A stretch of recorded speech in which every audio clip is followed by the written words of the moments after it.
Popped up as the number one city for starting a career. They ranked 182 metropolitan areas. Atlanta is a world-class city, you know.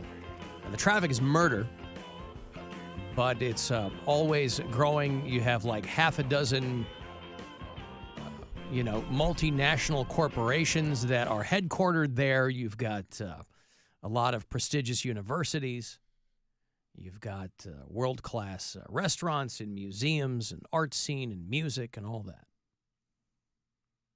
And for people who are coming out of college, because of all that, it's at the very, very top of places to go for starting a career. Now, I was surprised because they ranked 182 metro areas.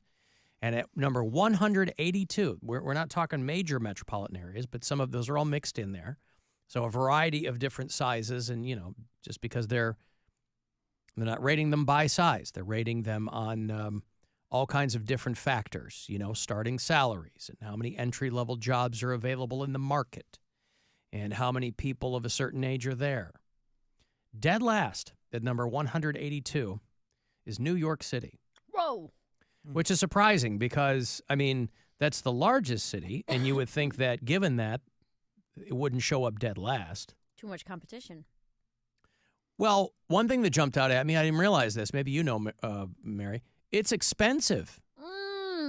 Did you know that? I had no idea. City. But Yeah. you can get around easy. That's nice, though. There's Yeah, always nothing's parking. ever delayed. Mhm. Super chill. Not a lot of traffic. Super chill. Yeah. Yep, super chill. That's what you're paying for, is so that it's How chill it is. yeah, Mm-hmm. paying for the chill. I don't know where Cleveland comes in on this, but Atlanta pops up for like the second or third year in a row, by the way. Now, of course, Atlanta has its share of problems, but it is, if you've ever been there, you won't have a bad time. Never have a bad time in. They call it Hotlanta. Yeah, I've heard that. Pretty cool. It is the... Sounds cool when you say it. Especially like if you're like telling people where you're going and you say, I'm going to Hotlanta, they're like, man, that guy's awesome. Anytime I go to San Francisco, they say, where are you off to? And I say, Frisco, because they like that. Or the city. San Francisco likes to call itself the city. At least Chicago had the good sense to call itself the second city. At least they kind of had a little bit of self-deprecating awareness about it. San Francisco leapfrogs all that. We are the city. So congratulations to Atlanta and our bureau chiefs, anybody who listens down there on the iHeartRadio app. Who knows what they're down there doing? Maybe they don't even listen anymore because they're so friggin' busy having a good time in Atlanta. That's why Harrison Butker will never play for the Falcons, probably. There's too many women down there getting good jobs and having fun. He's like, do they have a lot of kitchens in Atlanta? Yeah, they sure do. But I like the petition that's out there.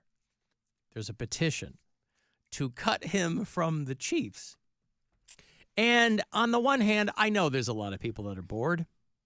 I know that people feel that they don't have control over a lot of things, right? Mm-hmm. A lot of areas of life, you have the illusion of control. You don't really control anything. And people want to feel in any way possible that they might have a voice in something. That's perfectly normal. But again, you're not going to get this guy cut. We are in kind of a time in our culture where everybody defaults to the petition, I guess, because they're so easy to put together. Right. Now, that's good if, you've had a house fire and need to raise some money for a family member.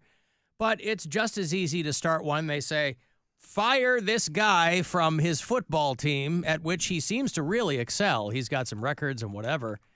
But fire him for what he thinks as a Catholic. And what's funny about the petition, though, is then you get the right-wing pundits that are like, nobody said anything. Like, none of the liberals said anything about Deshaun Watson or Ray Rice when they did what they did. Everybody said everything about those guys. But now they're coming for a religious guy, and they're like, we got to stop him. It's like it was nonstop against Deshaun Watson. That was across the country people were talking about. And the people that were defending him, a lot of Christians, a lot of right-wing people are like, hey, you got there's nothing, no proof. Allegedly. No, they didn't have any charges, so it's fine by me. I mean, listen, if you recall, Colin Kaepernick is also a religious guy, and all he was doing was advocating for black people, and that dude got disappeared. Mm-hmm. So anyone they're trying to cancel Harrison Butker. Like, come on. Well, also, petitions are because people are like, everybody thinks this. When it's like, okay, you and a couple of your friends are mad. Well, they have 80,000 signatures. My point is, you don't even have to have people want to feel a part of something, and there are no barriers to entry. So it's super easy. And, if you had to go door to door, if you had to canvass with a clipboard, which some people do like election season, things like that, that's hard work. When you're knocking on someone's door and they might want to punch you in the face because they want nothing to do with what you're trying to sell. But to go online and just go, yes, click, as you're scrolling through other stuff because you saw his clip and you go, I don't care for that. I will absolutely sign this petition. And that's your right to do.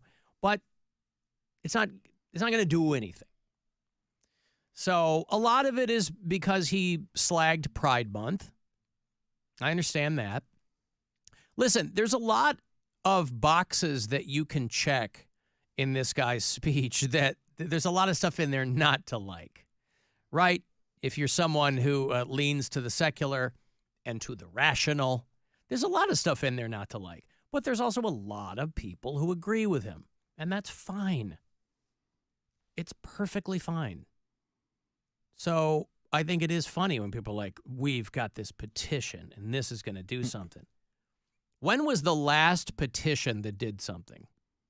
I don't know. I don't either. I'm always being asked to sign them. I mean, like I said, if somebody came to your door and wanted you to sign a petition, you wouldn't do it. Or you'd go, well, what is this? All day on the streets here. Got a minute? Can you sign this? This is to get something on the ballot. I'm like, I'm not signing anything. Because I don't know if you're lying to me and I don't have time to stand here and find out.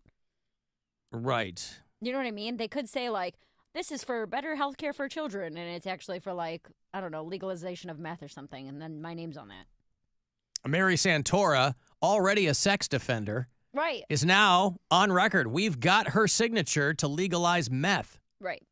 And frankly, what's the problem with that, Mary? Why would you be so reticent to have your name on something like that? I'm just saying that was just an example. I don't know what it could be for. Hey, man, anything. meth ain't that bad. It could be for anything. Mm-hmm. And a lot of the Harrison Butker thing is super clickbaity too. It's, his unhinged rant. I mean, the guy he couldn't have been calmer. I mean, you might not like what the guy has to say. I certainly don't. He wasn't like, let me get this off my chest. This isn't what I wrote. I got to say this, though. No, he was just saying what he believes. Right. But again, it's another thing that makes you want to puke on your shoes when these MAGA types whine about being censored. Because I don't know what you're talking about. We can't get away from people who can't shut up about how gay people are ruining the world. They're the only ones ever here to talk about gay people. White people have it worse than anyone else. So when you say canceled or censored, I don't know what you're talking about because I hear all of you people not being censored. And that's fine. I'm a First Amendment guy. But stop with the whining about being censored and shadow banned and all that nonsense. But, the petition. I don't know what that... By the way, I would point him to a couple of, I think, impressive women at the opposite end of the age spectrum. Both black women. One of them is 17, a girl named Dorothy Tillman. She's a 17-year-old with an old lady's name. She just graduated with her PhD in Chicago. She's 17 years old. Wow. She entered college at 10 and got her bachelor's and just got her PhD at 17. I started when I was young, first getting my associate's degree in psychology, going on 11, and then since some of my credit hours for that were able to go towards my bachelor's, I got that at 13. And then I was able to get my master's by 15 years old. And then that led to me getting my doctorate degree. Blah, blah, And blah. so Go I'm cook really something. just grateful that the world. Obviously, you don't have skills to be out in the world contributing to society. Go cook something. You're supposed to clean get your something. PhD in home ec. Mhm. Should be out there getting your MRS degree. That's why, like, what he's saying is so insane, because you have someone that's as smart and talented as this person that is going to make a huge difference in society and has that ability. And for him to be like, yeah, but what you really should do is be a mom. We need more kids. Well, but And she probably still will be a mom, and she'll probably be a great mom. But Mary, to your point, that's kind of where that whole thought process comes from. I get it. Right. So in his mind, it's not insane. He's like, look, the greatest thing you can do is be a mom, be a parent. Now, he gets to go and run off and play football all day long, right? So it's great for him. That's why it's so funny when they're like, do hard things. You're not doing, I mean, yeah, you work to be an athlete, but you're not, I don't know what he's doing on the weekends. He's playing football. Well, but I mean, like, day to day. Anyway, the other end of the spectrum is the 83-year-old woman who became Howard University's oldest graduate. I'm always fascinated by people who decide they want to finish college when they're at that advanced age, because it's purely for the accomplishment. It's not because you're going to go out and get a job as a paralegal or something. You don't know that. Well, a lot of these women, they're like, I was in college and then I got married. And that's what happened to my mom. My mom was in college, met my dad, quit college, got married, had us. But she was never like, I think my mom wanted to be a mom. So she was in college. She hadn't met my dad yet, Which is fine. That's fine, the too. The whole thing is, It's all fine. everybody, let people do what they want to do. If you want to be a stay-at-home mom, and that's the life that's great. But don't shame the people that don't want that. And if they don't want kids, if they want to waste their reproductive years like Mary does, Hey. like, it's not a big deal. Let her I'm do it. well out of my reproductive years. Relax. Yes, Mary's What, would are be you in considered menopause? Mary's would be Yeah. considered a geriatric pregnancy. Advanced. Yeah. Well, you're not. How old are you? 32? 34. I'll be 35 this year. Yeah. They This is consider like the that. last couple years. They you're supposed to be consider it a doing geriatric pregnancy. Yeah. Alan, how old are you and when's your birthday? I don't know, Bill. I do not know $1,000. when my birthday is. out of Just reach. hanging out there in Just the out of ether. reach. You It know? was never my thought that I would go beyond maybe one semester, because after all, I started school when I had been out of school since 1959. My mom and dad was born in an era when it was illegal for them to learn to read and write. It is never too late. I want everyone to realize that. Illegal to read and write. You think you got it bad? Yeah. Mr. Alan Cox, I am messaging you because I am not a religious person. But like you, I was raised Catholic, and I think most of it's nonsense. Now, that being said, I do not judge other people. You said that Jesus silliness, that's judging other people. Why not try Muhammad's silliness? Let's see if you got the balls to do that.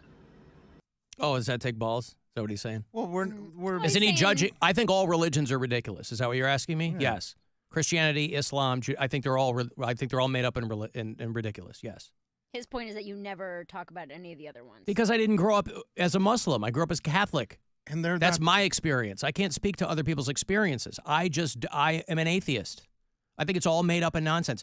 Hundreds and hundreds and hundreds of ancient cultures all had similar stories to Christianity and Islam, and all of it predates Christianity. China and Norse mythology and Mesoamerica and China and India, all of it, please. That's my belief. By the way, it sounds like he's being judgy of me. yeah, it sounds like He is says being he's not a of judgy it. Yeah. person. But also, Pick your lane. we're talking about something in pop culture news. Like if there was an athlete that was Muslim that was giving a speech about and said the same thing, we'd probably have a similar reaction. But Judeo-Christian values are what are like prominently people are saying are being attacked. Well, and that's just my experience. I grew up Right. Catholic, so. But it's also you understand, like if Harrison Butker were Muslim and he were saying these same things, we'd still be like, bro, Yeah, of course. Of course I would. I've done it before. This guy This guy acts like he's new to the show. Of course I would. I have done it. I think, you know what I think the conversation would have been? Nah, he's Muslim, what do you expect? And then that would have been the end of it. No, I would never say, what do you expect? He said that with the Catholic. He's Catholic. What do you expect? Like, But that's because I grew up Catholic. Yeah. Like, I was on the same wavelength as this guy as a younger man. I don't have experience as a Muslim. The only difference is that Islam... You don't have to have experience as a Muslim. That's this Well, guy's of course I do. point. To speak to the person's experience, I do. Not just, you're not speaking to, You're not speaking to anybody's experience. You're giving speaking an to the opinion. views. Yeah, you're speaking to the point of view that they have, where it's this patriarchal situation where the man's the man of the house and then the women are here to serve them, and whether that's Christian or Muslim or Jewish or whatever, like, that's just an outdated way of looking at things.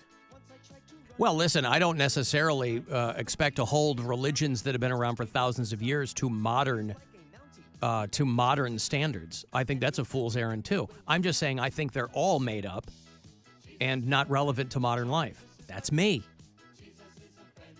I have a friend in Jesus. Jesus is a friend of mine. Jesus is my friend. Woody, have you come to ruin my day? I do my best, sir. I do my best, sir. Hey, you were just talking about religion just a little bit ago, right? And we're both. I mean, like 2 seconds ago? Yeah. Yeah. Although I wasn't confirmed, and so I'm basically just a heathen. But anyway, I just had a Facebook conversation with a friend of mine who is now a nurse. It's from my little town in Iowa, who's now a nurse in Des Moines. And she went on a Facebook rampage about this almost stillborn child. The Catholic Church would not baptize this child. Yeah, it has something to do with like not having a breath yet. You see where I'm going with this? And she's like, wait a second. So they wouldn't baptize this, 7.5 inch, right. Because it hadn't drawn a breath, but then it turn around and say that life is at conception and blah, blah, blah. And she's like, well, but this is what drives people crazy. And by the way, the people who are driven the most crazy are the people who are trying to adhere to these religions because they're doing it in good faith and they're constantly banging their heads against the wall of modern conventions. And in a lot of ways, I mean, that's what drives people away from any organized religion. Whether it's Christian or Islam or whatever, it just drives people away because they're like, look, somewhere in my heart, these things will reside in some form, but they're just not compatible with modern life. And some people stick to that. Some people are like, hey, listen, I don't care what anybody thinks. Women should be raising my kids. And that's fine. That's your life, man. That's this guy's life. And he found himself a wife, and she's down with it. And that's all for them. That's all that matters. And good on them. Good for them. If that's what it takes to be good people, I don't need some guy in a robe telling me how to live a good life. I don't think I ever needed that. Well, you've never seen me in my terry cloth robe, Woody, when I come out just dewy from the shower. I think they do need to. I'll tell you how to. The graduation garb is terrible. The mortarboard and the hat and the robe and the big robe. But it's supposed to be the gown. It's supposed to be kind of ostentatious and overboard, right? There's better ways to be ostentatious and overboard. What should they wear? I don't know. There's so many fun things to wear, but and like fancy things to wear. But the gown, cap and gown, doesn't. But you never wore a cap and gown. And I never will because it looks stupid. You never had an opportunity to wear a cap and gown. When you see Jerry Seinfeld up there giving the address, first of all, he's not graduating. Why is he wearing it? He's just giving a speech. It's just weird. They always have them in the... I know, but I don't get why, and I don't get why that's the garb. I think make it a tuxedo event. Because if you don't have the pomp, then all you're left with is the circumstance. And that's a lot harder to get your arms around. I'm not saying get rid of the pomp. I'm saying evolve the pomp into something new, not those big gowns and the hats. This is something that'll literally never affect you, ever. But I still want to have an opinion on it. You know what you should do? Still think it's stupid. Start a petition.